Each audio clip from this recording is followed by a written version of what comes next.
Here's your daily reminder that the Democrat Party and woke corporations think black people and brown people are too stupid or too helpless to have a photo ID to vote.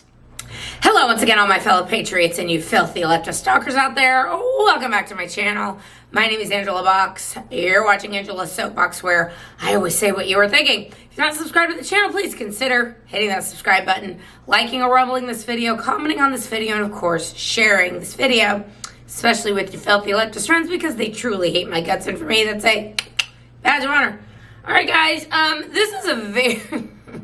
it's a step back and miss the lightning situation here we've got going on with some recent Democrat activities that, you know, kind of make you go, So let's just give it to the Democrat Party writ large, because they are really showing their true colors when it comes to people of faith and Catholics in particular. So let's talk about it. Okay, so I am a Catholic. Not a practicing Catholic, but it's kind of like being a Jew. Once a Jew, always a Jew. Catholics have a very similar kind of milieu, kind of culture. If you're always cultural Catholics, even if they don't practice going to Mass. And frankly, the reason I'm not a practicing Catholic right now, the main reason is this current Pope. I think Pope Francis is demonic. I think he is a deep state operative. I think he's a communist. And, like, the only thing he's really good about is abortion. Like, other than that, I think he, like, flat out might be demonic. But anyway, that's a story for another time. But I still consider myself a Catholic. Now, Kamala Harris has done some things recently, along with other Democrats like Governor Gretchen Whitmer, that really make you scratch your head and go, what's up with that? So, the first thing that happened was Gretchen Whitmer mocking Catholic communion a couple of weeks ago with this, like, sexualized, weird video that she thought was a great idea to put out on Twitter and TikTok and whatever. And I'm going to pause the video here, insert that footage, and then we're going to talk about it. Be right back.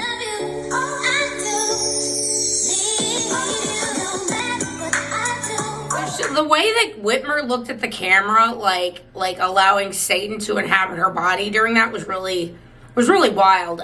You know, Michigan, along with the Rust Belt states, have a high Catholic population. Lots and lots of Catholics, and Catholics as a whole make up the biggest denomination in the United States. So it's a really strange look to basically, you know, go to Team Satan here and to be like, I'm just showing you exactly who I am. Not only that, the hypersexualized, the weirdly sexualized vibe of that video makes a lot of people just go, wow, this is step back and miss the lightning here. So that's number one.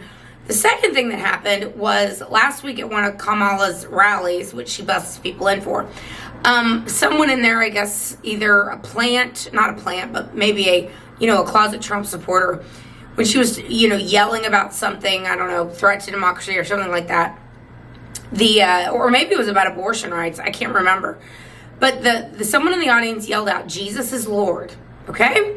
So, professed Christian Kamala Harris then says, "You're at the wrong rally." It's like, again, let me step back and miss the lightning here, because, I mean, this is just inexplicable to me. I'm going to pause the video, show you that too. Hang on. Selected 3 members of the United States Supreme Court with the intention that they would undo the protections of Roe v. Wade, and they did as he intended. Oh, you guys are at the wrong rally.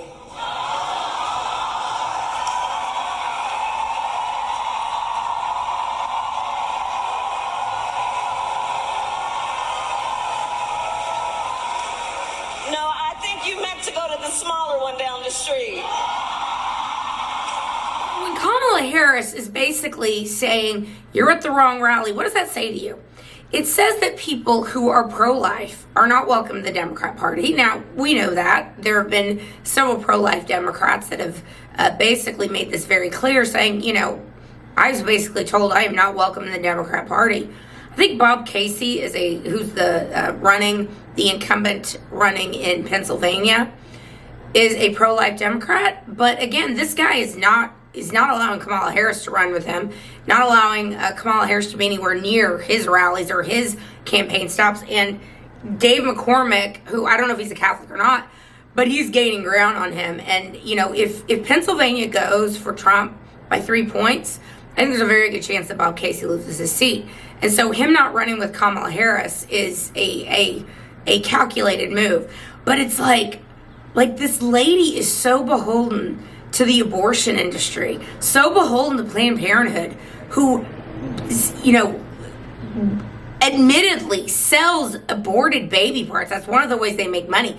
Kamala Harris, who when she was district attorney or attorney general of California, prosecuted David Dillaudin, an undercover journalist who went undercover for 2 years with Planned Parenthood, and basically exposed them for selling aborted baby parts, which is against the law.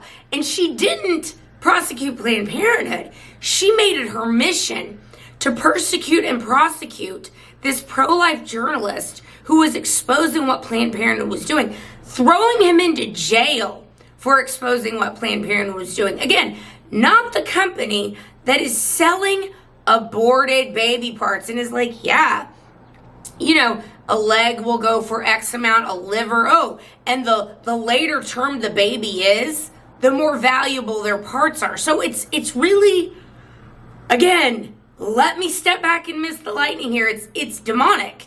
Like, these people are saying, yeah, we're doing child sacrifices. And Kamala Harris is like, you're at the wrong rally, buddy. So get out of here.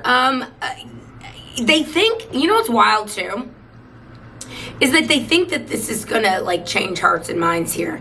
Democrats used to say abortion should be safe, legal, and rare. Now Democrats are saying we don't want any restrictions on abortion. We want abortion up to 9 months. Tim Walz, whether they want to try and backtrack this and pretend like he didn't sign into law one of the most radical abortion laws in the country, which allows abortion up to 9 months. And if a baby has the temerity to be born, the doctor has the ability to just let it die. Or, I don't know, hasten its crossing over to the other side, if you will. These people are demonic, okay? The third thing that Kamala Harris did this last weekend, of course, was not go to the Al Smith dinner in New York City. Al Smith, famous Catholic presidential candidate in the early, I think, 40s. I think the Dewey defeats Trump. What is it? Dewey defeats Truman. Yeah, it's not the Dewey guy. It's Al Smith. But anyway, Al Smith, prominent former Catholic presidential candidate. He was the first Catholic presidential candidate, and then of course there was Kennedy. He created this dinner, this philanthropic dinner that basically benefits the Archdiocese of New York City. Every single presidential candidate, whether they be Republican or Democrat, has attended this dinner since, for 100 years. The only one who didn't was Walter Mondale in 1984, and we remember what happened with Walter Mondale. Now, Kamala Harris decided it would be a good idea to skip this because she has to stick a stake in the heart of people of faith anytime she can do that, and instead put a stupid video up with Molly Shannon. And I'm not even going to play it because it's so cringe and stupid, but, did not go over well with the attendees there. Even Jim Gaffigan, who is not a conservative, he's, he was a branch Covidian, all right? He's like a leftist. He was basically saying it's not a good look for the Democrat who wants to be president of the United States with a Catholic, electorate that has traditionally voted for Democrats. Not a good look for her not to go to this thing. But again, you've got to understand that at this point, this isn't about negligence or incompetence. These things are purposeful. And I really do think that their dark masters, their dark lords that they are beholden to, are basically running the shots here and saying, no, you're not going to this thing. And no, you're not going to allow pro-life Democrats to have a voice in the Democrat Party. We are the party of abortion up to 9 months. We don't want any restrictions on it whatsoever. And if you go to an Al Smith dinner, a Catholic dinner that benefits Catholic charities and Catholic work in the New York City diocese, this is basically going to put a big spotlight on the fact that the Democrat Party now is the party of abortion up to 9 months. So can't do that. So it's wild, guys. Like in the last couple of weeks we've got here, I don't know what they're going to do, because this woman is stupid, but also very dark, and her soul is very dark. And I don't say that lightly. I think there's something really wrong with these people. And again, it's not about negligence anymore. It's about purposeful. These things they are doing are purposeful, okay? This is not a battle of right versus left anymore. It is a battle of good versus evil, and we've got to start orienting our brains around this. So as Trump gains traction, as people who have been on the fence look at the last 4 years and they're like, I just can't vote for more of this. Look for the attacks on people of faith to intensify, because this is a spiritual battle, ladies and gentlemen. But the good news is we know who wins in the end, don't we? Oh, yes, we do. God wins. All right, guys, that's where I'm going to leave this video. Let me know what you think down below, and I'll see you in the next one. Thy will be done. Bye.